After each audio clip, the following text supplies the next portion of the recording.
திருவள்ளூர் மாவட்டம் வெங்கத்தூர் கூவமாற்றிலிருந்து மேலும் ஒரு செல்போன் பாகம் கண்டெடுக்கப்பட்டிருக்கிறது. இது குறித்த விவரங்களுடன் செய்தியாளர் லிபிகா இணைந்திருக்கிறார்.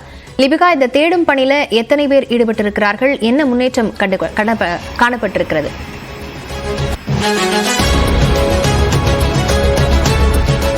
லாவண்யா, திருவள்ளூர் மாவட்டம் வெங்கத்தூர் கிராமத்தில் பகுஜன் சமாஜ் கட்சியினுடைய மாநில தலைவர் ஆம்ஸ்ட்ராங்கினுடைய இந்த கொலை வழக்கு சம்பந்தமாக தேடப்பட்டு வரும் உடைந்த செல்போன் பாகங்களானது கண்டறியும் பணியானது 2வது நாளாக இன்றைய தினம் துரிதப்படுத்தியிருக்கின்றது.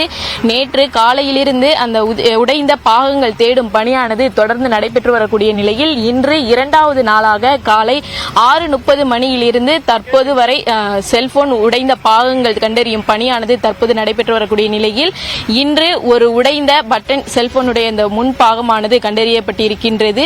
குறிப்பாக மெரினா மீட்பு குழு நிலைய அலுவலர் பாலச்சந்திரன் தலைமையில் டைவிங் டீம் 15 பேர், திரூர் தீயணைப்பு நிலையத்திலிருந்து தீயணைப்புத்துறை உதவி மாவட்ட அலுவலர் வில்சன் ராஜ்குமார் தலைமையில் 10 பேர் என மொத்தமாக 25 பேர் கொண்ட இந்த குழுவானது 2 குழுக்களாக தனியாக பிரிந்து தற்போது ஆம்ஸ்ட்ராங் கொலை வழக்கில் பயன்படுத்தப்பட்ட இந்த செல்போன் உடைந்த பாகங்களை தேடும் பணியை வெங்கத்தூர் கிராமத்தில் இருக்கக்கூடிய கூவமாற்றில் தற்போது அந்த பணியில் ஈடுபட்டு வரக்கூடிய காட்சிகளை நமது ஒளிப்பதிவாளர் ஆனந்தராஜ் தற்போது நேரில் காண்பித்து வருகிறார். குறிப்பாக நேற்றிலிருந்து தொடர்ந்து இன்று 2வது நாளாக இந்த பணிகளானது தொடர்ந்து நடைபெற்று வருகிறது.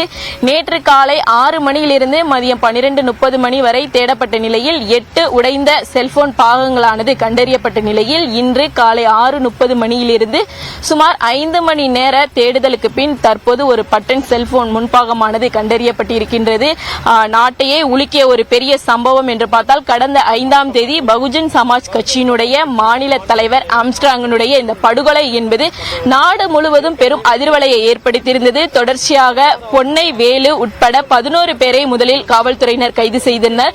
தொடர்ச்சியாக விசாரணைக்கு பிறகு தொடர்ந்து அந்த விசாரணையில் அடுத்த கட்டதாக 16 பேரை மொத்தமாக காவல்துறையினர் கைது செய்யப்பட்டிருந்த நிலையில் தொடர்ச்சியாக கடந்த வார ஞாயிற்றுக்கிழமை ஆம்ஸ்ட்ராங் கொலை வழக்கில் சம்பந்தப்பட்ட திருவேங்கடம் என்பவரை காவல்துறையினர் எடுத்து விசாரணை மேற்கொண்ட நிலையில் என்கவுண்டர் ஆனது செய்யப்பட்டிருந்தது. தொடர்ச்சியாக தற்போது மேலும் விசாரணை துரிதப்படுத்த நிலையில் தற்போது இந்த கூவம் ஆற்றில் அந்த செல்போன் உடைந்த பாகங்களானது தேடும் பணியானது தொடர்ந்து நடைபெற்று வருகிறது.